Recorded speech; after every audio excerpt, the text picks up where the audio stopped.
Out of the street corners they scream. You knew it was coming. You've been waiting for this for months. Rumour hardened into fear and now they scream at you. The sirens, their hysterical wail tearing through the white noise of the city. And you run. You run to pick up those things that can never be replaced. A picture of them in the days when they still loved you. Your mother's wedding ring. And then you turn to your shelf of games. You only have room for 5. 5 games for Doomsday. 5 Games for Doomsday is a show in which board game personalities are thrust into a cabin in the woods to outrun an oncoming disaster, but can only take 5 of their games with them. But which will they choose? My guest this week is one of the most idiosyncratic voices in the world of modern board games. An ex-aerospace engineer, he focuses on complex games that seek to model real scientific phenomena. He's also not afraid to bring politics into gaming, and with the PAX series has modelled various fundamental eras in human political life, from the Mexican Revolution to British rule in Afghanistan and the abolition of slavery. These are games that veer sharply from the normal areas trammelled in gaming. My guest this week is Phil Eklund. Phil, welcome to the cabin.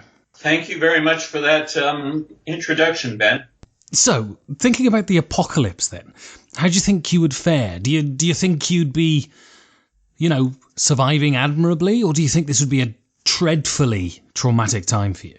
No, I'm a little bit too dependent on civilization and all its trappings to, I'm a city person at heart. I do like camping and the like, but I'm afraid I would not last very long in such a anti-technological future. And what kind of skills do you think you could bring to a post-apocalyptic compound?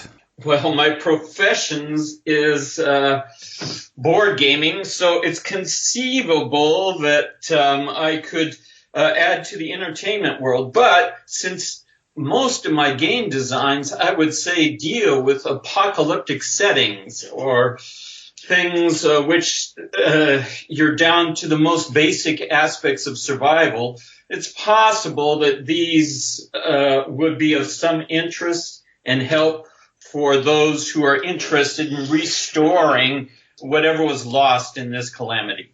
So, are you an optimistic person? Do you see one of these unnamed apocalypses happening in our future, or do you see us pulling ourselves back from the edge of the cliff? I am optimistic. I've worked, and I am working now. I'm just back from Arizona, where I met my son and partner, Matt Eklund, on a game about the future, the very near future, called PAX Transhumanity, in which it deals with these issues. Are we improving the lot of mankind, or are we going the other way? Will we end with a bang? Is the era of humanity over? Both Matthew and I are very optimistic, even if we disagree on what the nature of a utopia is. We think that utopia is attainable, possible, and we've lasted through perhaps a lot worse, certainly a lot worse, to get to where we are now. And so the future shouldn't terrify us too much. So one of the topics that are being discussed among people lofty enough to discuss such lofty ideas is the idea of AI. And they're talking about how, it's danger is that it'll take work from the majority of the human race. Do you see AI as being a good thing? Do you think it'll benefit us, or will we all be made into paperclips? I believe it will benefit us. I believe it already has benefited us. Artificial intelligence per se is not such a big deal. Calculators are artificial intelligence. Those computer programs that can play chess or Go so brilliantly are artificial intelligence. What's a bigger issue than AI is whether or not we can recreate consciousness or not, and whether or not we can create things of which morality and moral decisions and victory conditions, to use game terms, are applicable. And whether or not this will put the age of humans behind us. These are questions that Matthew and I are attempting to address in PAX Transhumanity. I mean, the title of the game in and of itself is interesting, transhumanity. This implies a journey through humanity. Do you see a future where we're living in the clouds, or that we're cyborgs? I mean, is this voluntary augmentation or mandatory augmentation? Well, those who know my political leanings would not be surprised to hear that anything involuntary would be considered more or less immoral if it's applied to otherwise free persons and eclipses their right to be free. Then involuntary of any sort, whether it's speech or belief or work or service to society, would be the bad. But this is another issue that's investigated not only in our game about the future, but also our games about the past. You mentioned slavery, serfdom, politics in general, how we get along with each other. All of these have freedom and lack of freedom as their basic issue, and what really helps individual humans and their doings with each other is one advantage that games have in sort of investigating the possibilities, the spectrum of human interactions and decision making. When you say freedom, what do you mean by freedom? I mean, do you think we have basic obligations to society, or do you think we're autonomous beings that should try and live as alone as possible? The latter. I believe we are autonomous beings to live as independently as possible. So are there any social obligations that we have? And where do you stand on the neurological idea that free will is a myth, that our brain pre-programs our actions and there's nothing we can do about it? Well, you asked a couple of questions. First of all, I'll ask the second one first. I believe in free will. I believe that is what distinguishes humans from other animals. And I believe that we are not born with obligations to anyone or anything, especially not society. However, we do have an obligation, if you want to call it that, to reality. In as much as reality is objective, it sets its own rules, and our purpose in life is to try to discover those rules and live by them. And if we can discover the rules by which the universe works, then we will prosper thereby. So I see rules as nature-based and not set by humans. But of course, all these terms, rules and victory conditions and prospering and the like, have analogs straight to the gaming world. So do you see games as an area to model potential utopias and potential dystopias then? Yes, I do. And take history, for example. A lot of my games, political or otherwise, are historical. And I believe history is a science. It's not sort of random events or power ploys and dates that you have to memorize in a boring class. No, history is the study of humankind by their past actions. So it shows you what works, what doesn't work, how we've gotten to where we are, what we've discovered along the way, and what we shouldn't repeat again because of its shocking consequences. History as a science is something that isn't really taught anymore, but it used to be. This was standard enlightenment in even ancient Greek fare. So this is the importance or significance or relevance of board games is their part in studying what works and what doesn't work. So history isn't about the past. History is essentially about the future. This is what you're saying. Yes, it is. Its applicability is for the future. It has its own fascination. It has its own entertainment. It has its own values, but it is for the future, as you say. So I want to return to the beginning then. So I want to know about your childhood. Where did you grow up, and to what extent did your childhood mold the person that you are today? Well, my dad was in the Navy. He was a rocket man, and so we traveled around, but he was sort of a pioneer in the computing world, and we ended up in the Southwest. We were in Silicon Valley for a while, but then he went to Honeywell in Phoenix. So most of my life was spent in Arizona, growing up in Arizona. I went to a Jesuit high school and joined a very small clique of nerds there, and somehow started playing board games and never quit. And so what were the effects of having a Jesuit education then? And, is this a faith that you've held on to into your adult life? And is it true what they say about Catholic guilt? Well, there is, first of all, I still have some nightmares about my days in a Jesuit high school. And particularly a certain oral Latin final in the dead of night in the tower in the monastery. Why?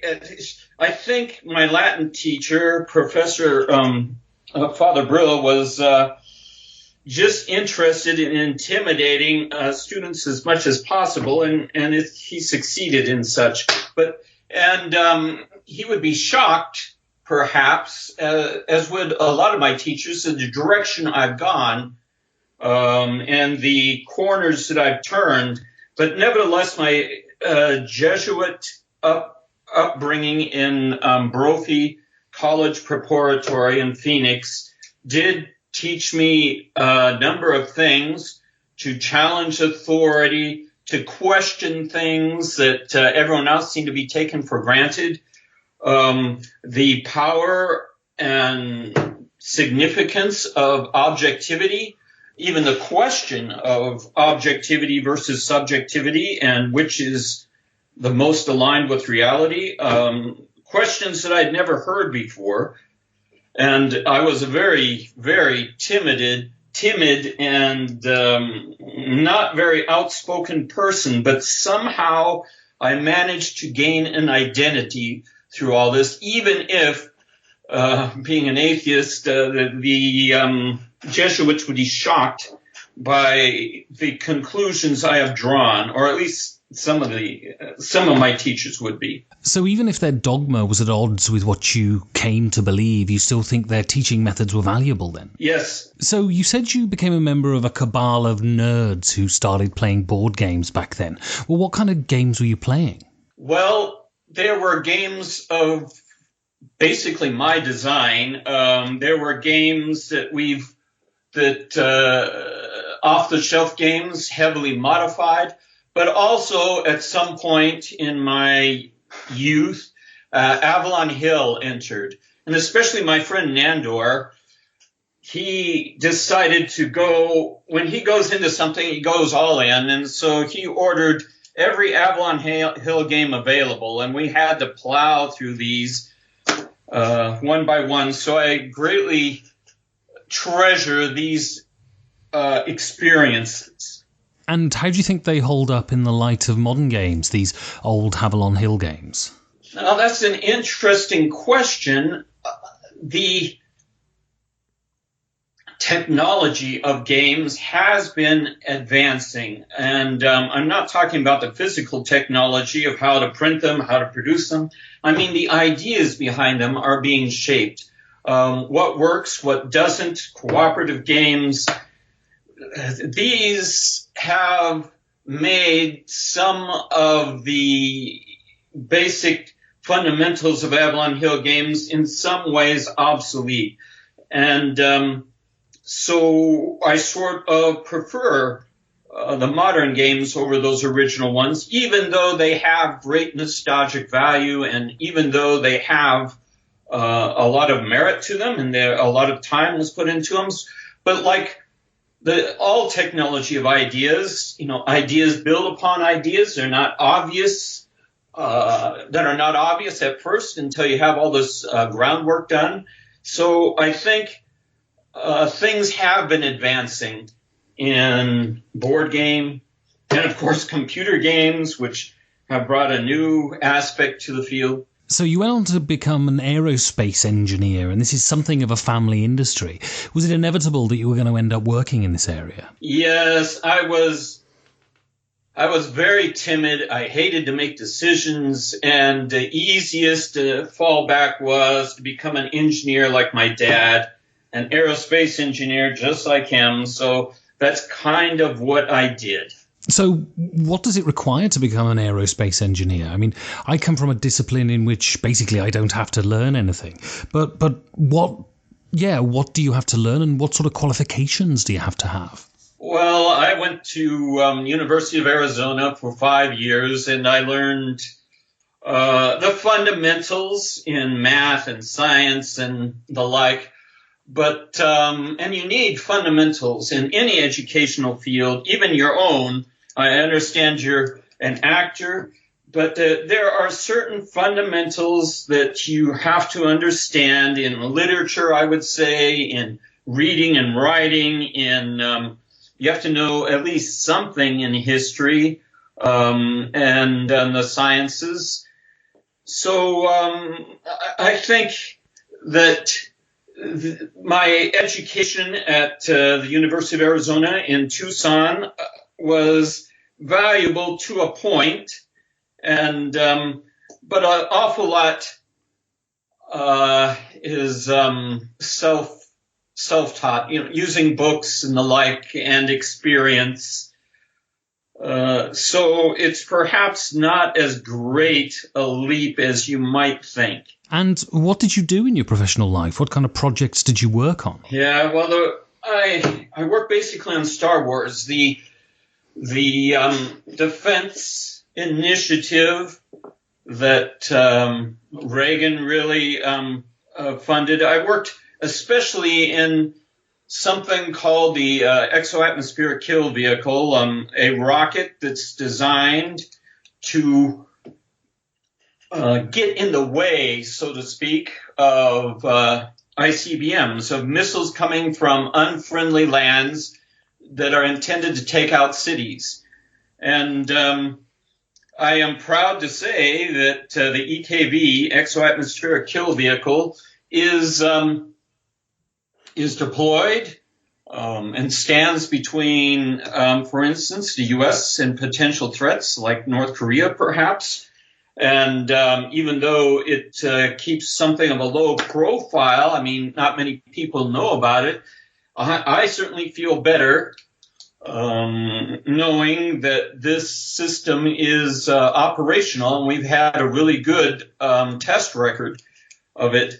Now, I'll mention, too, a sort of a significant thing because of coming to Germany.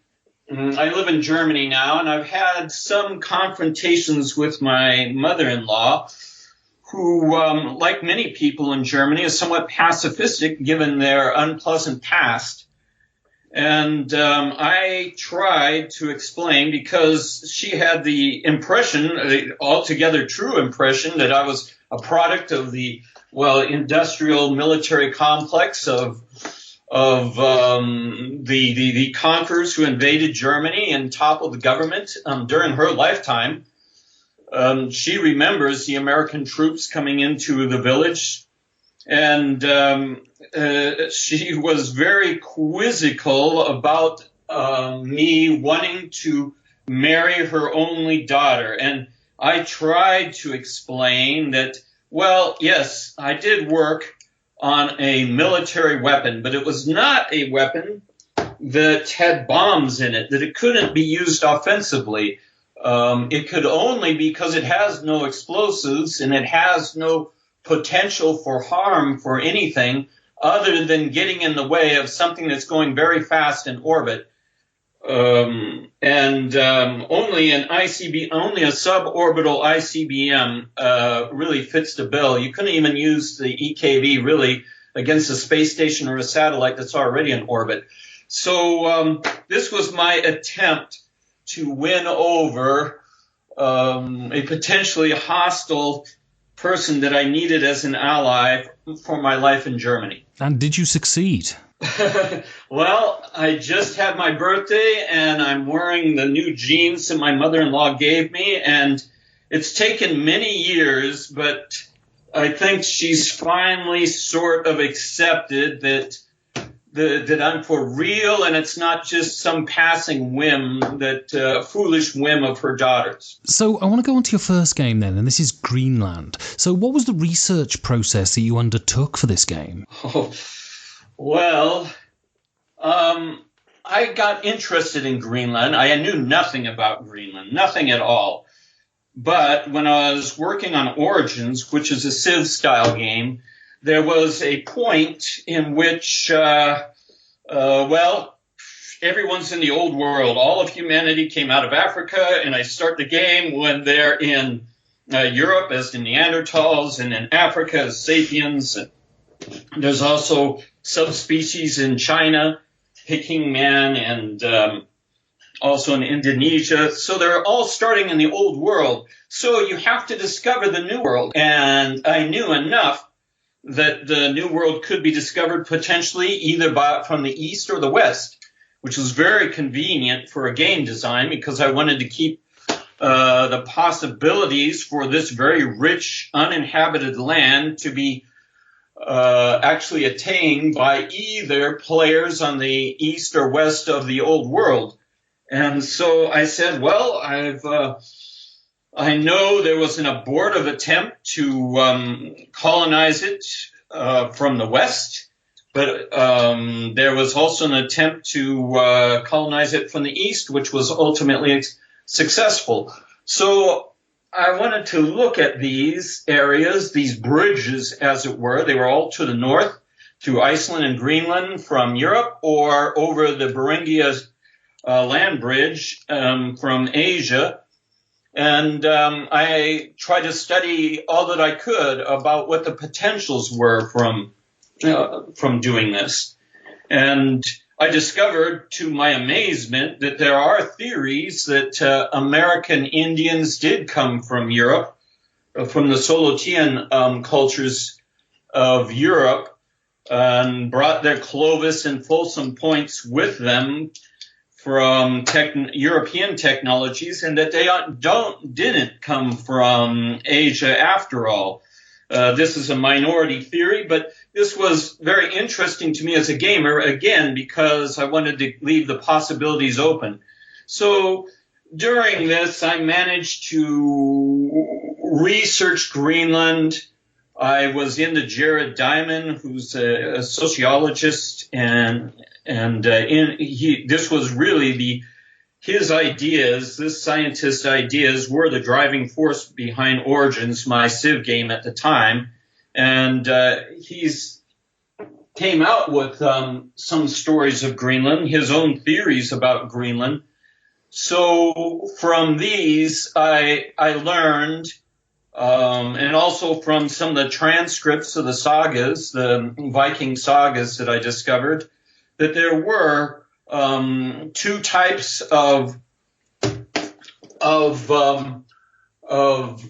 I could call them Native Americans, although that's a little bit controversial term in Greenland right now, because the Inuits who rule Greenland now actually came after the Vikings did. So the Norse can claim to be they are the Native Americans, and the Inuits are the high technology invaders. So learning that three cultures met in this rather surprising, frigid, unlikely location, And I was just learning about cooperative games at the time, and there's a cooperative game in which, I don't know, the island is sinking, and the cultures have to cooperate to try to save everyone.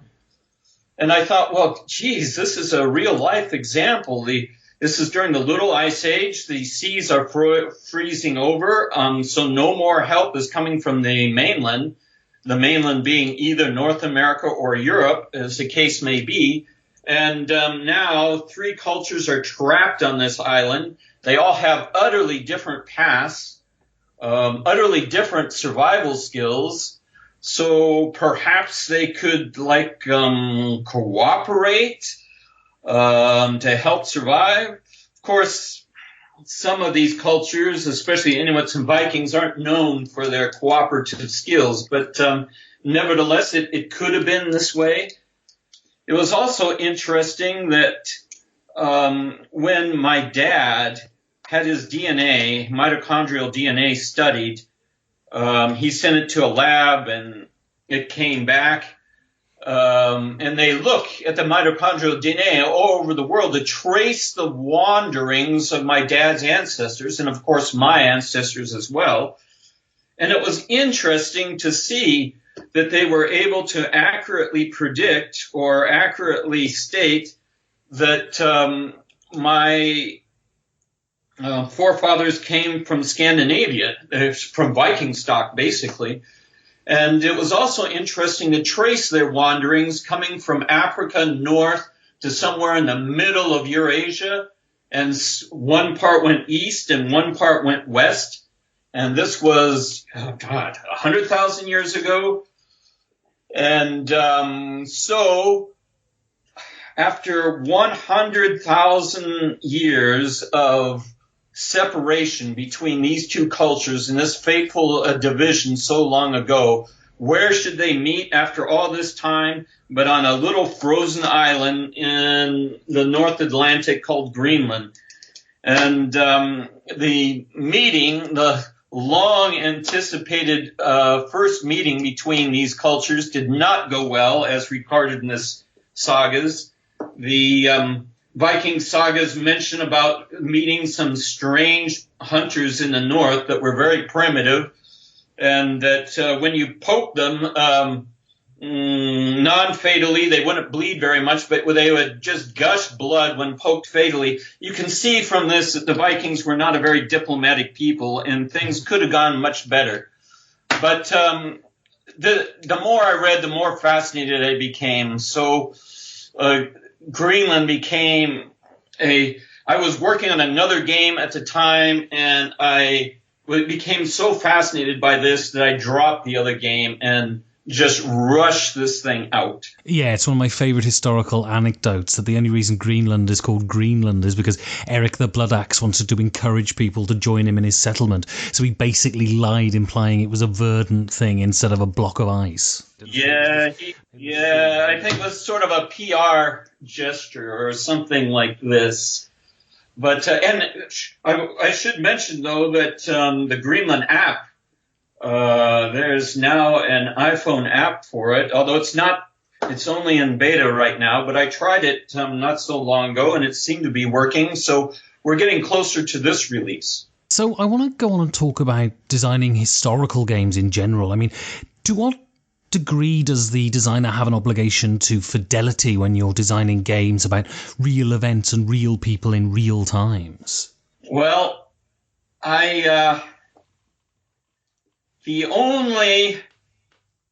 already mentioned this earlier in this talk, but the only real obligation a designer has is to ensure that the players get it by the seat of their pants that history is not a random set of events, but actually there are patterns and there are reasons and trends and motivations behind these events, that they run by rules, and that understanding what's going on is not just something, a random roll of dice, but there are facts, and these rules have something to do with reality. Now, obviously, to make it enjoyable, to pitch it to children, to make it fast, there's all sorts of other selling points or sell issues that a game designer has besides fidelity. So the fidelity to what really happened is is not the only thing, and that can be put as a more minor thing, and that's okay as long as the designer shows that that rules are the important thing for history, and this is something almost no other media or genre does. I also wanted to say that there are value judgments to be made. Any sort of art form is a recreation of reality using the artist's value judgments. And value judgments are important, both for the player and for a designer. It's saying, hey, I've looked at this subject, I've researched it, and these parts. And so these are what we're going to emphasize, play by. The unimportant things I'm going to skip. And all art does this. It's what makes it art, really. I don't think photography, pure photography in and of itself is an art. But if you do some selectivity of subject, if you emphasize some things and de-emphasize others, and have some sort of clarity in the statement you want to make, then yes, both art and games are going to be, both photography and games are going to be art forms. But what's important is not only what you include, but what you leave out. So that is that's the thought that I wanted to complete about the responsibility of a game designer in presenting his subject. Not to do everything, but to show the importance and significance, relevance of what he's presenting, and how these are not just for entertainment value, but they give some sense of who you are and your place in life and your own philosophy, and make some sort of statement about yourself. So you talk about history being scientific and history being objective, and yet at the same time you talk about value judgments. And I think of the history book that I read is being moulded by the writer, and they are telling me what they want to tell me. So is it possible for history to ever be truly objective, or is this just a fantasy? Objectivity is possible. That's what the Jesuits taught me. That's what I'm here to tell you, that it's difficult. But yes, you can come to correct conclusions. And if mankind had not come up with correct conclusions, at least some correct conclusions, we wouldn't be having this discussion and we wouldn't be around. People have a tendency to be right more often than wrong. If that wasn't so, then they couldn't even cross the street without getting run over. But it's just everywhere you hear it said that, it's impossible to be objective. History's not a science because they're clouded by their own preconceptions. That history is written by the winners, and therefore if you get enough of the bombardment by this propaganda day in and day out, you're going to say, well, what the hell? If there's nothing here, then history's not worth learning. I might as well study, law or political science or something rather than history. For science, for that matter, too. You'll hear the same about science. Well, scientists can't be objective. Any observer will cloud his own observations, that there's no way that you can prove anything, that black swans will come and destroy any generalization that you can make, or any inductive logic. Oh yeah, now the popular thing is to say, well, inductive logic in general is a myth. There is no truth to be found in induction. There are no laws, and therefore there are no rules, and there can be no games. Games are just a interesting sideline, but they have nothing to do with reality because, of course, reality is unknowable, doesn't follow any laws, and it's basically just a bunch of supernatural stuff about things that we will never understand and can never understand. If this viewpoint becomes prevalent, then yes, civilization is doomed, and my optimism for the future was sadly misguided. So I assume you're no great fan of the postmodernists, then? You assume correctly. So I want to talk about your next game, then. This is BIOS Genesis. So why tackle this subject? Why go back to the building blocks of life? Well, as you may have noted, I'm really fascinated by fundamentals, and I eventually came to the conclusion to try to understand how we are, that I have to understand the very beginning of how we came to be. And eventually the idea was to make a trilogy of games, a BIOS trilogy of games that covers everything, the entire history of life on Earth. And to do this, I had to go into a subject which at the cellular level, I didn't really take biochemistry in school. I didn't understand it very well. And such a game subject had never been really attempted before. And I knew nothing about it. But I decided to give it a whirl. And another huge problem was that there seemed to be a lot of randomness, so it seemed like, God, how am I going to avoid a lot of dice in this game? How am I going to make very unlikely events possible? How am I going to even assign player roles when there's nothing but protoplasm and proto-life for, at the most, very vestiges of biochemical organization around. And what is identity anyway if, humans now are made up of associations of various strands of DNA which are cooperating, but all of which have their own victory conditions, such as in our mitochondria, which I mentioned earlier, which has its own DNA and its own evolutionary imperative. So how am I going to try to model such consortiums of life? These subjects, all these problems were far more challenging than I had envisioned, and I failed again and again and again. And I got discouraged and abandoned the idea, and I returned to it.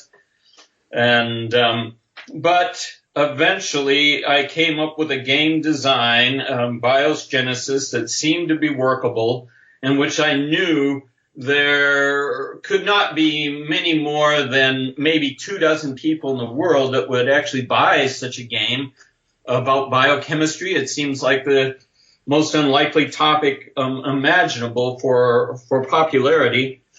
So, but when you're an artist, sometimes the art itself sets its own imperative, and both the customer and the artist themselves are just mere bystanders in this sort of creative gush. So it's the notion then that writers talk about characters writing themselves and you're just a curator of what they do. Yes, I would say this because the design process, in order to make it into a story, in order to make it make sense, in order to string it together, you come up with conclusions that which you never thought of before, which were completely antithetical to what your going in assumptions were, but this was the only way to make it work. So there are things where reality is biting back, and you just have to respect it somehow. So when we've been talking, I've noticed that you've been talking about scientific concepts and chemical concepts and biological concepts, and you've been using gaming terms in connection with them, like using the term victory conditions for certain evolutionary processes. Do you think then that scientific concepts are like gaming concepts and vice versa? I do think the answer to the question is yes, life does imitate games. And as the most important advantage that gamers have is that it shows that we all live in the same universe, in the same world, and we basically run by the same games and the same rules. This is something which is not generally taught. We're all said, oh, we all have our own realities. We all live by our own rules. We make up the rules as we go along. They change from moment to moment. But if you're a gamer, you know that's not really right. In order for it to be a game, everyone has to be playing by the same rules. First of all, there has to be rules, and that, hey, language is not such an impediment. Culture is not such an impediment. You know, fans, when I go to the big games fair in Essen every year, fans from all over the world, and they have to talk to me with an interpreter or whatever, but they are very enthusiastic about their experiences. And this is because we're not so different. And games show us this. This is a bridge to show how similar humans are.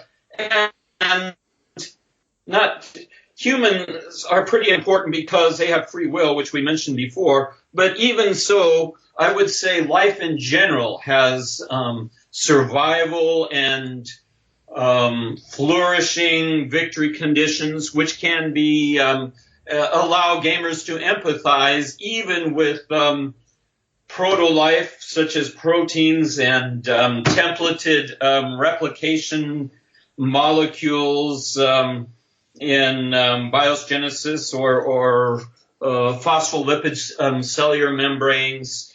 You can empathize with this because life in general has rather similar victory conditions and goals, if you want to put it that way, and goal-directive behavior. So I want to go on now and talk about you starting as a publisher. So what was the reason for you starting Sierra Madre Games? Well, I was still... I was an aerospace engineer at the time working for Hughes, and so it was only a hobby, but it was a outlet for my creativity. We already talked about how somehow art has its own metronome, and so I was kind of following that. And it took, since I'm not very good at red tape and bureaucracy and things like this, it took a mental leap to go through this and pay the fees and whatever to get a business license and get this going and have the chuzzpaw or whatever to actually promote my wares, say at game conventions and the like. And I remember too, when German games first hit our game convention, which was kind of a traumatic experience for me when everyone was so excited about this, and I was sitting in some gloomy corner of a convention while everyone was crowding around the Catan table or something, and even worse when computer games hit. So there is an entrepreneurial roller coaster involved in this, but you know, you're in the big game when you're doing something like this. So do you think you'd be able to publish the games that you do if you didn't have your own imprint? Do you think a publisher would take a risk on games of such scope? I think they would, yes, but they would have to respect some of the values that I respect, the values which I've sort of already specified during the course of this conversation. With this sort of commonality of vision, I think it would be possible, but at the time, there wasn't anyone, and it's pretty much a wide open field. So you've embraced Kickstarter over the last few years. Do you think Kickstarter helps a niche publisher like yourself not only find your audience, but also cater to that audience? I don't know. I can't answer that question. I have had success in Kickstarter, and it has broadened my audience. But I don't know the particulars about this particular promotional tool to be able to say that it's the best for what I do or not. So you don't just publish your own games, you've published other designers' games, you published Pax Pamir by Cole Worley, for example. So if a potential designer were to come to you pitching a game, what is a Sierra Madre game? What would they need to bring to the table? Yeah, well, I have a niche market, as you know, and it has to have high scientific or historical fidelity. So I don't do abstract games, and I do things which are on the simulation side of things. And it also has to show something of a vision of the basis of what I've discovered in life as the result of my experiences and upbringing and the like, as you've already teased out of me. And this is sort of what I've told potential people, and there are people who have satisfied those, and I've been struggling to try to publish some of these ideas. Another one was Dr. John Douglas, his game of Erosion, which I published. And I'm working on a few others as well. I've recently partnered with Ion Games, and the folks over there, especially Yoon Monkey of Stockholm, has some ideas which are really promising. So yes, I am working with others, and as mentioned, my son, he was instrumental in a lot of the PAX series. He named the PAX series, and especially PAX Porfiriana and PAX Renaissance, and now PAX Transhumanity is entirely designed by him. So I do struggle through these. I'm sort of a curmudgeon-y person to work with, though, and so it does get. I have had some people quit in disgust as well. This can be a difficult process. So I want to talk about your next game, which is BIOS Megafauna, and this is sort of the second in that series, at least sort of historically, chronologically. So I guess my question is, what do you want to say with these games that range from our sort of biochemical origins right up to the present day? What is it that you want to say with them? If you have played BIOS Megafauna, you know that there's a basic game. It's called Tooth and Claw. And then there's also an advanced game in the Achterbahn series. And Achterbahn is the German word for roller coaster.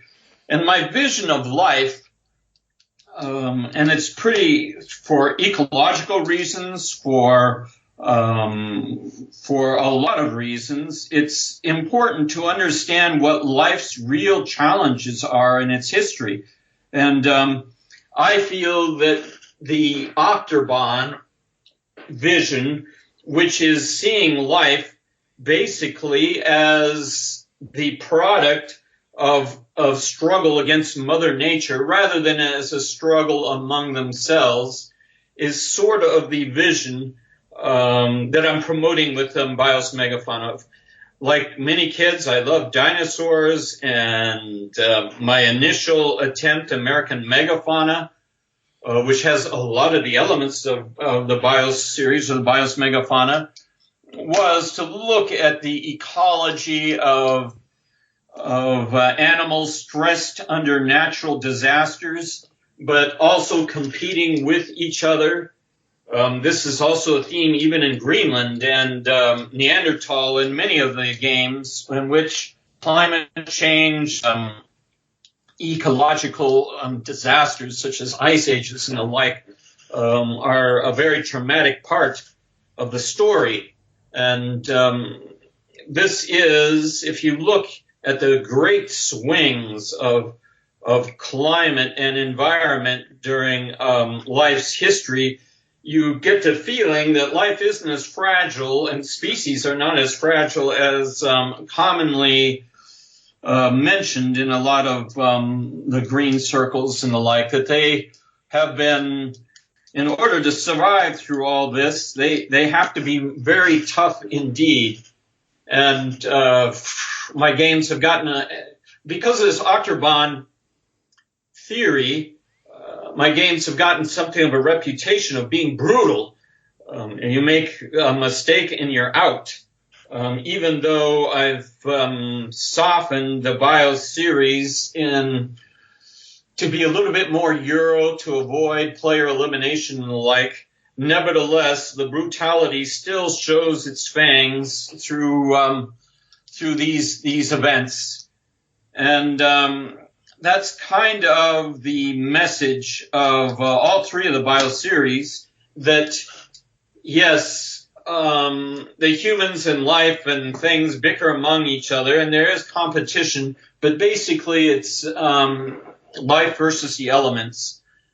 And there are also new themes that I've gradually picked up almost against my will in these games, themes of Gaia and Medea, the idea that life itself promotes or demotes its own existence through its activities. And this is another theme. All life by definition pollutes, takes useful stuff and makes it into waste products. Does this mean that life itself is self-destructive?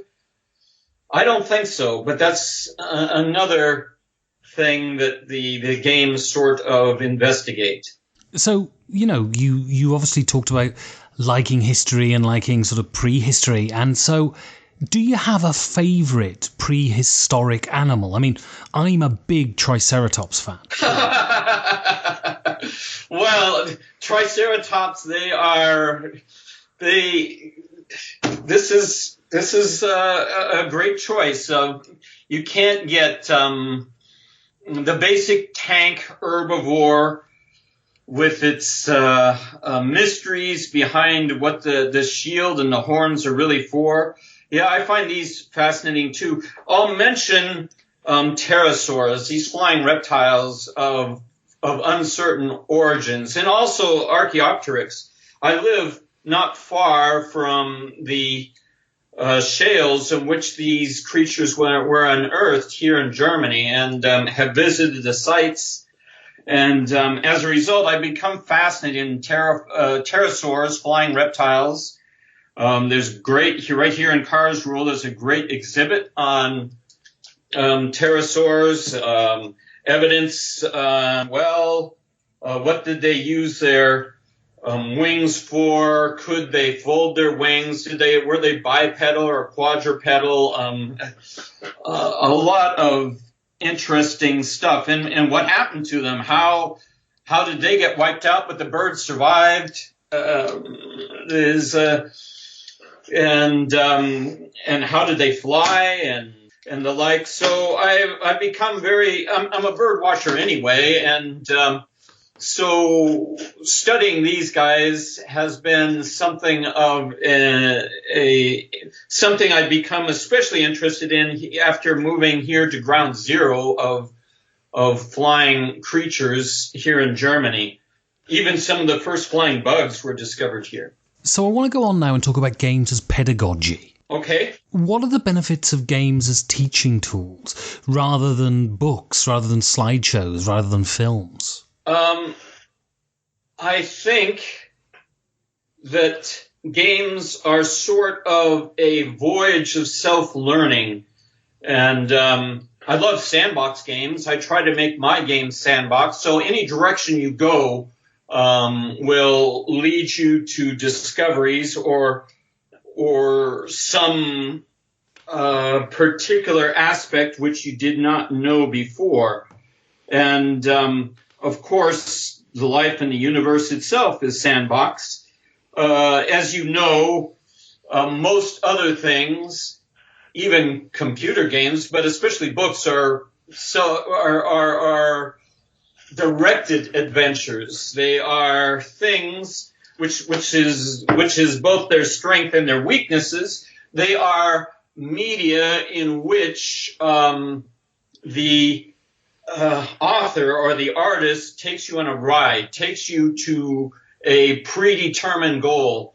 But a game can take you, if it's a sandbox game, can take you to many goals. And a lot of these games that I've been developing recently, including the BIOS series, but also in PAX, is trying to look at widely different victory conditions and setting these things up and not really having any idea how to attain them. And part of the adventure is, for me, as much as any other gamer, trying to figure out, well, which way, given this set of conditions, of rules, would it be best to attain such an end, a victory?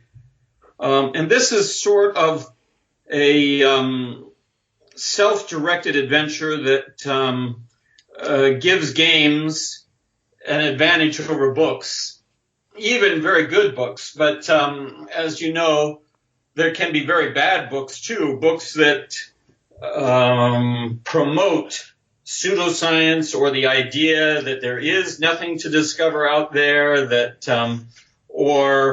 but with games, you can't really have that. As long as there are rules in a game and everyone plays by the same rules, you have an advantage over other media. So would you like to see your games in the classroom someday? And do you think they would be useful in teaching people about who we are and where we came from? I would love to see my games in the classrooms or games in general in classrooms.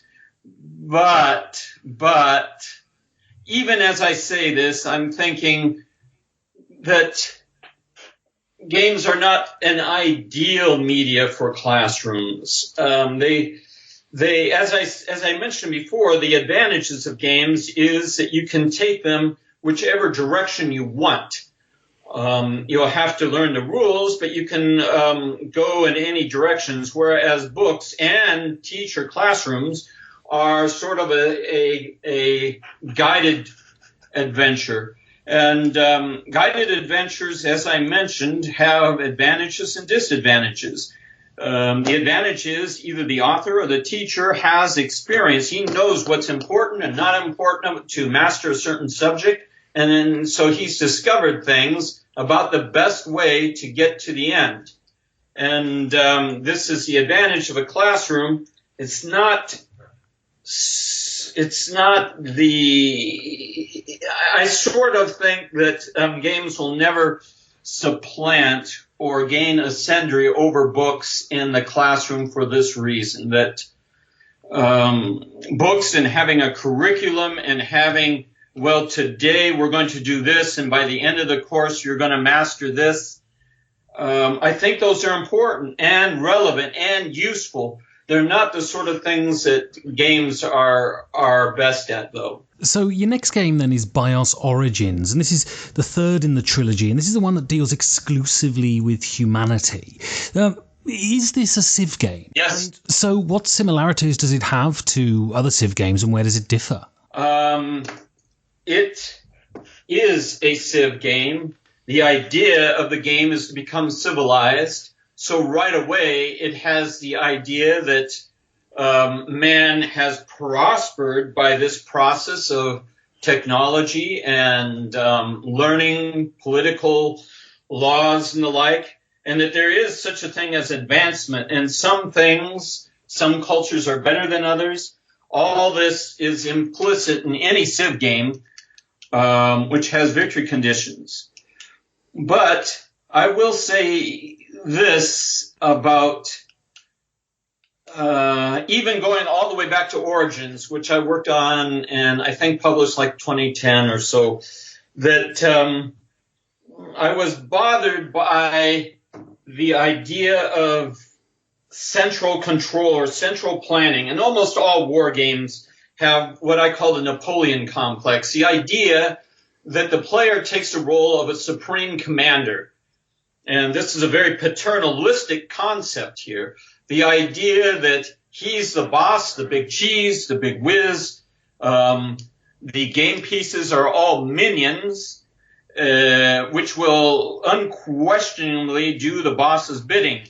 And the boss is sort of there as a big father. If the minions sort of get unhappy, well, then he'll build stadiums to make them happy again. Or if they become stupid, he'll build universities. It's all a very centralized, paternalistic view. And I didn't like this view.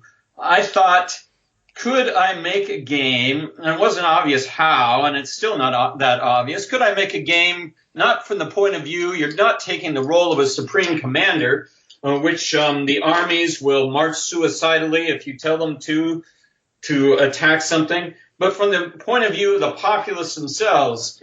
And if their whole victory condition might be to avoid Napoleons or Hitlers. Their whole idea would be if you get one of these guys that takes over your civilization, you've lost, or at least gained a big disadvantage. So you're trying to progress without falling into these centralized planning traps. That was the idea behind Origins, and now it's differed a bit in this new version.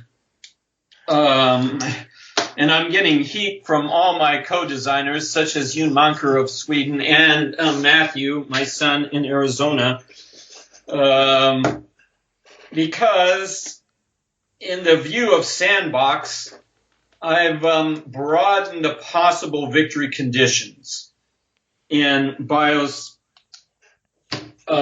Origins. In BIOS Origins, the traditional one would be, a traditional civ is to become world emperor. And so you have at the end, you've got cities all over the map, and your opponents are marginalized or extinct.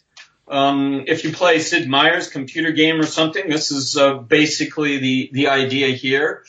And so I said, well, we'll have this as sort of a political victory condition, that you become the dominant political leader of the world. But supposing we also have alternate victory conditions. And I have a spiritual one, a cultural one, whereby perhaps you're like the Dalai Lama or something, or the Pope, or some other gravely respected mystic or spiritualist, of which everyone travels to the top of your mountain to hear whatever wisdom you have, or you have acolytes all over the world. Now, the heat from this victory condition is, hey, can someone really be considered to win a Civ-style game if he doesn't command cities all over the globe, but he only commands one peak in Tibet or one island in the South Pacific or something else like this, but where he has his spiritual center? Should this really be a victory condition, and what sort of victory would that represent?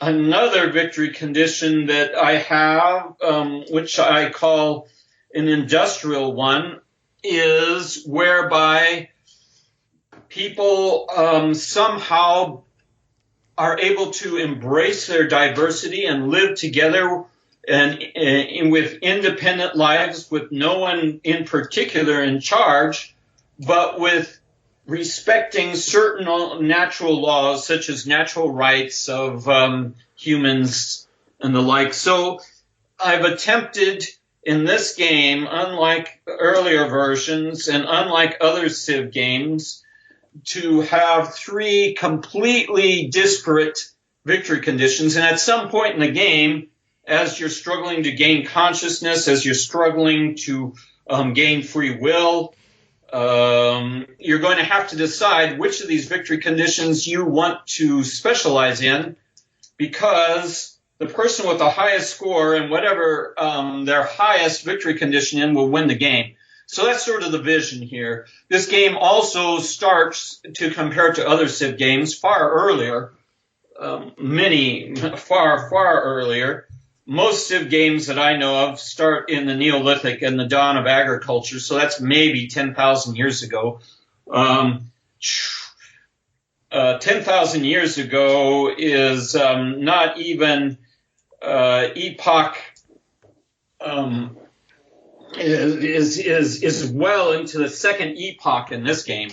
40,000 years ago, with the very first cave paintings and the very first art forms, is kind of the beginning of Epoch 2 out of 4 epochs in the game. And the game, at least the longer version of it, can go back 100 or even 200,000 years ago to a time when humans start at various corners of the old world, having come out of Africa, and are not yet conscious, have not yet, only have the very crudest of tools, don't have any technology, if you consider technology as tools in which you envision their final usage before they're made, and don't have any art or culture or anything that we would identify as humans. So you have to gain a lot more ground, cognitive space, you might call it, in this game compared to most Civ games. It's subtitled The Origins of Consciousness, and so I go into various theories about how consciousness and free will, volition, may have gotten started, and those are in the game cards. So that's the idea behind this game, which is going to the publishers. I was working very, very hard, even today, up to the last moment for this interview today, because I've got a big deadline to get it to the Chinese manufacturer so he can make the first prototype. And I was supposed to get that done today. I may ask for it to be Monday instead, but so I'm struggling to get this thing into a reality. So I want to talk about the future now. So you have BIOS Origins coming. You also have PAX Transhumanity. I mean, is there some other project, some grand opus that you would really like to tackle at some point? There are a few of them. There are some of them that I've attempted and never gotten out. There is I'm fascinated with Zeppelins. I have a Zeppelin game that I've attempted several times. I have actually published some versions, but I have a card version which is close. High Frontier 4 is, of course, just a new edition of an old game, but I've got new ideas there that I'll be working with the team on. I've taken a trip to Madagascar with my wife, and I was so fascinated. I stayed with a friend in Madagascar for a couple weeks, and so fascinated with what I learned there, a lot of which I have already incorporated into BIOS Origins, but I'm wondering if this could be its own game. Madagascar is another island nation like Greenland, and it also has a clash of cultures cultures which arrived on the island more or less simultaneously, and an island full of exotica. So this could be a game similar perhaps to the Dominata series, which consists of Neanderthal and Greenland. I also have a game on America that I've tried to make several times. I've never gotten it to work. I wanted, by America, I mean specifically how the United States of America got established and started during the Enlightenment, and what sort of possibilities it could have gone instead. So those are the games I can think of right off the moment about in the future that I would want to try to get out. So when you think about your life in gaming and the games you've designed and the people you've inspired, what do you think is your legacy to games? Not just as a designer, but also to the people you've inspired. I think that my legacy, so to speak, is that it's possible to express a viewpoint. First of all, to have a viewpoint. Game designers are not noted for this. And to express it, and to use games as a media for this expression in such a way that a person who can pick up a game made by an author and say right away, without seeing the author's name, oh yeah, this is obviously, whoever, Phil Eklund or whoever. The idea that views of life can be expressed through games, and that this tells something about your own value judgments and not just what makes for entertainment and the like, I think is what I would hope my legacy is. So your last game then is High Frontier, and is this how you see the future for space exploration, as a private concern as opposed to a public one? Because up until now, the people who've been going into space have been arms of the government. Do you see that changing in the future? Yes, I think it will be private in the future, but let me put it this way. If going into space is a worthwhile endeavor, if it's something that brings human values, if it's something that's important for our long-term survival, for our thriving, for our understanding of who we are, and this is a valid victory condition. If it's worth doing, then it's worthy. It follows, this is only deduction, that it's worthy of voluntary donations, voluntary investments, of cooperatives. I won't call them corporations. I don't like that word. But of cooperatives or companies with similar visions that are going to be doing something worthwhile for themselves, their children, and for humanity. And if it is worth doing, then it is worth doing privately and not through involuntary tax seizures or whatever, yanking money by force from people who do not believe in this vision, I think would be ultimately detrimental for the space activism.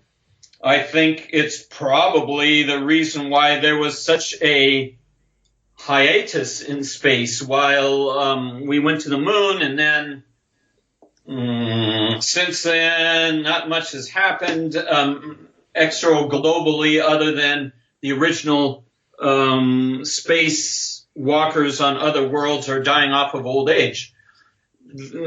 So to say it again, if it's worth doing voluntarily and not at the point of a gun.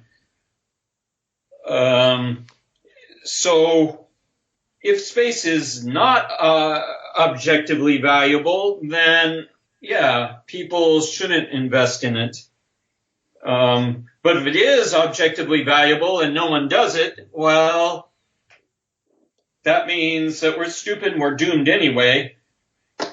So my point is, once again, if it's worth doing, then it's got to be worth doing voluntarily. So is this an aspirational game for you? Do you see this as something worth, putting our time and our effort and our money into? And do you see a future time where we make our home amongst the stars? Yes, to all those. I think that I think this is a positive future. I think that space is the highest sandbox, the high frontier in a literal sense, that because it is an utterly different environment than what we're used to on Earth, that there are experiences and products and processes to be had, to be discovered, that will increase our control over our universe, over our environment, not just of Earth, but in space itself, and our future evolutionary, or maybe not evolution, but development as living beings or trans-living beings will be, of course, shaped by the environments that we attempt to exploit or conquer. And I think all of this is to the good. So, one last question then. You're herring to the cabin, you're whizzing down the road at top speed, and you go around a corner, and the back seat flies open, and 4 of the games fly out of the car down a ravine and are swept away forever. Which game do you hope is sitting in the back seat? Oh, I see. Well, I think it would be High Frontier, even though in the scenario you outlined, it's possible, having the greatest mass and inertia, that it might have the greatest chance of being flung by centripetal force out into the ravine. I would still hope that High Frontier, which is perhaps my biggest sandbox and the biggest, I don't want to call it post-apocalyptic because it doesn't have an apocalypse per se, but the biggest vision for sandbox vision for humanity's future is in this game, and including Interstellar, the blueprint on how possibly to get to another star using nothing more than rocket power. So, yeah, for its inspirational and sandbox and replay value, High Frontier. So if people want to get hold of you, how would they go about doing that? Well, they can go to www.sierramadregames.com. They can email me, phileklund@gmail.com. They can go through Ion Games or Facebook. And I try to answer all these media. It's kind of crazy at the moment because of the deadlines and also demands from various tax offices. I've discovered, being a multinational now, that this means an ever-increasing circle of bureaucrats are demanding an audience with me. So all these things have sort of made April a very stressful time for me. So, Phil Eklund, thank you very much. Well, you're welcome, Ben Maddox, and it was a pleasure talking with you. I found your questions to be very intelligent. And if you want to say something nice about the show, or if you want to say something horrible about the show, you can contact me on @5gamesfordoomsday, or you can send me an email at 5gamesfordoomsday@gmail.com. You can give a rolling donation to help support the show at patreon.com/5G4D or a one-time PayPal donation at the bottom of the website 5gamesfordoomsday.com. And if you fancy looking swanky, you can buy a t-shirt at tpublic.com/user/5gamesfordoomsday. And if I haven't had to hightail it from the radioactive vampires and my self-hatred made flesh, I'll see you in 2 weeks for another 5 Games for Doomsday.